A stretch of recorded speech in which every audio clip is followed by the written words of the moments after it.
Mga kababayan nating seniors, kung kayo ay 65 pataas at may hawak na driver's license o kung may anak, apo o mahal sa buhay na nagmamaneho na may edad na, pakinggan ninyo ito ng mabuti dahil ang video na ito ay maaaring makaligtas sa inyo ng malaking abala, pera at kahihiyan sa harap ng pulis sa daan. Sa nakalipas na ilang linggo, nagkalat sa Facebook, YouTube at TikTok ang mga video na nagsasabing may bagong rules ang LTO para sa mga senior citizen na nagmamaneho na sisimulan raw sa Abril 2026.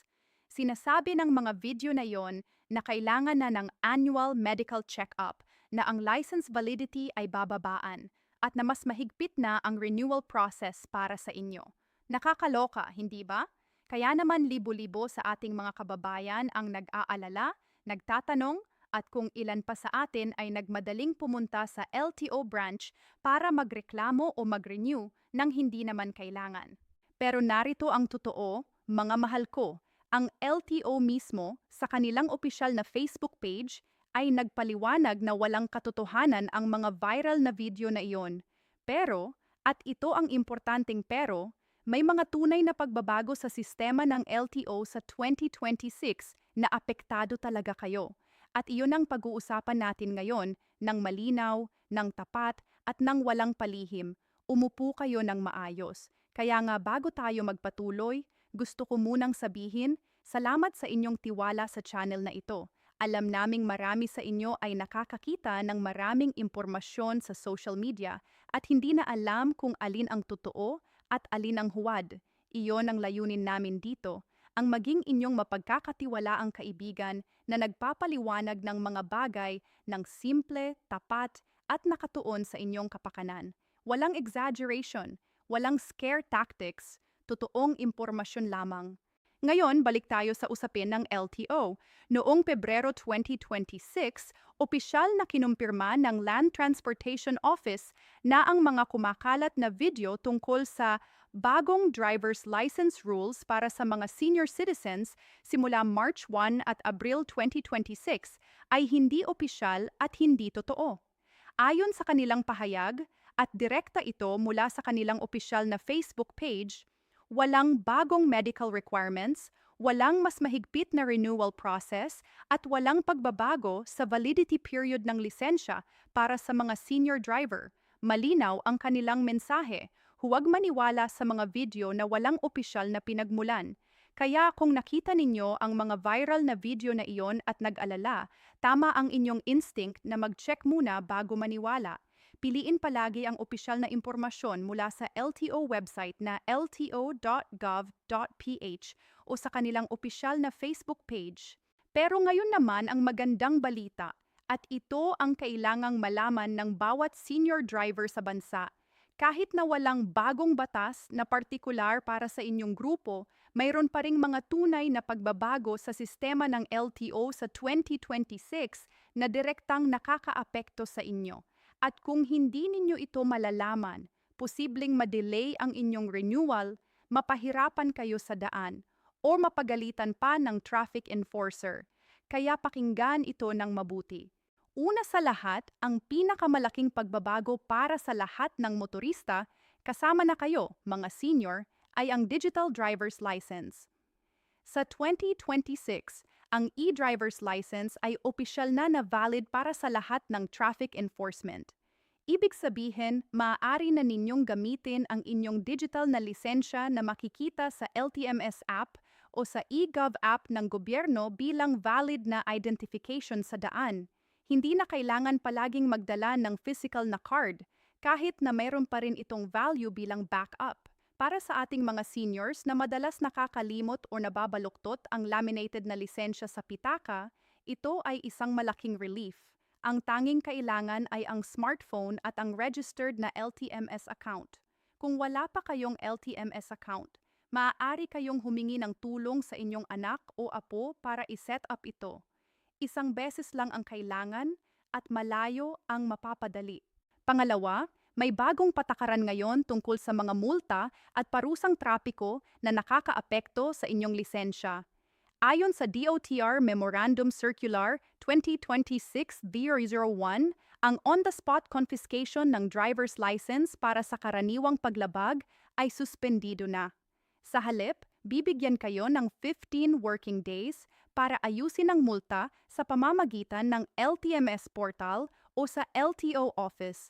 Halimbawa, kung mahuli kayo ng traffic enforcer dahil sa isang minor na paglabag, hindi na agad maaaring kunin ang inyong lisensya. Magbibigay sila ng notice at mayroon kayong halos 3 linggong panahon para bayaran o itulak ang kaso. Pero, at ito ay mahalaga, kung hindi ninyo ito ayusin sa loob ng 15 araw, ang inyong lisensya ay magiging alert alarm status sa sistema at maaari itong isuspend ng 30 araw at maharang ang lahat ng inyong LTO transactions. Para sa ating mga senior na madalas busy sa mga hospital appointments at iba pang pangangailangan, siguraduhing may nakaalalay na magtutulong sa inyo para maayos agad ang anumang multa. Di ba singatorts at sa storenwen barayban tuwenfry na nakakaapekto sa mga senior na may edad 60 pataas ng medical certificate requirement. Hindi ito bagong batas pero ito ay isang patuloy na kinakailangan na dapat ninyong tandaan sa bawat renewal. Bawat pag-renew ng inyong lisensya, kailangan ninyo ng medical certificate mula sa isang LTO-accredited na klinika o doktor. Ang certificate na ito ay nagpapatunay na kayo ay physically at mentally fit para magmaneho. Sa 2026, ang proseso ay mas streamlined na. Maaari na itong isubmit electronically ng inyong doktor direkta sa LTO, kaya hindi na kailangan ng personal na dalhin ang papel sa opisina. Ang halaga ng medical exam ay karaniwang nasa 250 hanggang 500 sa mga accredited na klinika, pero tandaan na bilang senior citizen, may karapatan kayong humingi ng discount sa ilalim ng Senior Citizen Act. Maraming klinika ang nagbibigay ng 20% diskwento sa mga senior para sa medical services. Huwag kalimutang dalhin ang inyong senior citizen ID kapag pumunta sa klinika.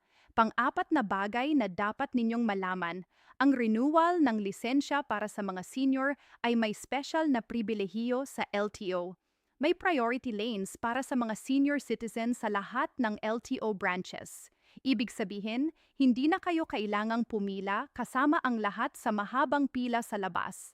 Maaari kayong direktang pumunta sa priority lane at doon ay mas mabilis na mapaproseso ang inyong request. Bilang karagdagan, ang mga senior citizens ay exempted na sa Comprehensive Driver's Education o CDE course kapag nagre-renew. Kailangan na lang ninyong pumasa sa CDE Validation Exam, isang online na pagsusulit na may 25 tanong at kailangan ng 80% passing score or 20 na tamang sagot. Ang exam na ito ay libre at maaaring gawin sa LTMS portal online. Kung hindi kayo komportable sa computer, maaaring tulungan kayo ng inyong anak o apo nang hindi kayo kailangang lumabas ng bahay. Ngayon, pag-usapan natin ang isang bagay na maaaring hindi ninyo alam, ang espesyal na probisyon para sa mga senior na may expired na lisensya.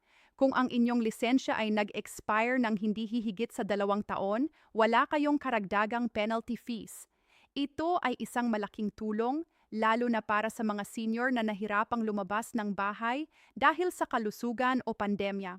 Kung ang inyong lisensya naman ay nag-expire na ng mahigit 2 taon, kailangan ninyo ng karagdagang refresher at maaaring kailangang muling kumuha ng written at practical examination. Ang aking payo, huwag hayaang mag-expire ang inyong lisensya ng matagal dahil mas mahirap at mas mahal ang proseso ng pag-renew pagkatapos. Kapag nagre-renew, i-check ang validity at mag-set ng reminder 3 buwan bago mag-expire. Mayroon din akong payo para sa mga senior na gusto pang magpatuloy ng pagmamaneho. Sa panahon ngayon, maraming elderly drivers ang tinatanong ng kanilang mga anak at doktor tungkol sa kaligtasan sa daan. Ang katotohanan ay walang age limit sa pagmamaneho sa Pilipinas, pero may responsibilidad tayong lahat. Kung kayo ay may sakit sa mata tulad ng cataracts, or may mga kondisyon tulad ng hypertension o diabetes na nakakaapekto sa inyong reaksyon sa pagmamaneho, kumonsulta muna sa inyong doktor bago mag-renew. Ang LTO Medical Certificate ay hindi lang isang papel. Ito ay proteksyon din para sa inyo at sa ibang tao sa daan. Ang pinakamapagmahal ninyong magagawa sa inyong pamilya ay ang siguraduhing ligtas kayo sa daan. Ngayon, para sa ating mga kababayan na may pensyon, SSS o GSIS at nagtatanong kung may bayad pa ba sila para sa kanilang driver's license renewal o LTO transactions, narito ang malinaw na sagot. Ang mga bayarin sa LTO ay standard para sa lahat, ngunit ang 20% senior citizen discount ay maaaring mag-apply sa ilang connected na services tulad ng medical certificates, transportation at ilang government fees. Tukuyin ang inyong karapatan sa bawat transaksyon at dalawang dalhin ang inyong senior citizen ID. Ang inyong pensyon ay walang direktang koneksyon sa inyong driver's license, pero ang pagiging mobile at may sariling lisensya ay nakakatulong sa inyong kalayaan bilang pensyonado. Hindi na kayo laging umaasa sa iba para maihatid sa SSS o GSIS office, sa bangko o sa ospital. Huwag ring kalimutan na ang pinakamahalagang bagay pagdating sa anumang government transaction ay ang pagiging handa ng inyong mga dokumento. Para sa LTO renewal, dalhin ang inyong current driver's license, valid government ID, senior citizen ID, medical certificate mula sa accredited na klinika, at ang inyong appointment confirmation mula sa LTMS portal. Kapag kumpleto ang inyong dokumento, mas mabilis ang proseso at hindi na kayo babalik-balik. Para sa ating mga senior na hindi komportable sa online na pag-book, maaari kayong pumunta ng maaga sa LTO branch at humingi ng tulong sa kanilang public assistance desk. May nakaalalay na empleyado na tumutulong sa mga senior at PWD. Bago tayo magtapos, balikan natin ang pinaka-importanting mensahe ng video na ito. Ang mga viral na video tungkol sa bagong LTO rules para sa seniors sa Abril 2026 ay huwad. Kinumpirma ito ng LTO mismo, walang bagong mahigpit na patakaran na espesyal para lamang sa mga senior citizen na dumating sa Abril 2026.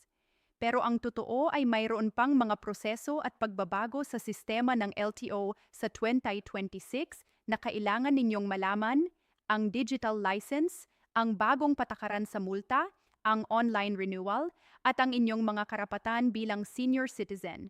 Ang kaalaman ay proteksyon, mga mahal ko. Sa mundong puno ng maling impormasyon sa social media, ang inyong pinakamahalagang sandata ay ang paghanap ng totoong impormasyon mula sa opisyal na pinagkukunan. I-bookmark ang lto.gov.ph, sundan ang LTO Philippines sa Facebook, at kung may makita kayong viral na video na nagpapalaki ng takot, mag-check muna bago maniwala at bago ibahagi. Kayo ay mga seniors na lumaban sa buhay, nagtatrabaho ng matagal, nagpalaki ng pamilya at nag-ambag sa ating bansa. Karapat-dapat kayo sa tamang impormasyon, sa dignidad sa bawat government transaction at sa pahinga ng isipan na vedado ang maling balita. Iyan ang dahilan kung bakit narito kami, para samahan kayo sa bawat hakbang. Kung nakatulong ang video na ito sa inyo, pakibahagi sa inyong mga kaibigan at kapamilyang senior. At kung may katanungan kayo, ilagay sa comment section, kami ay nandito para sagutin. Hanggang sa susunod na video, ingat kayo palagi, mahal namin kayo, at patuloy kayong mag-ingat sa daan.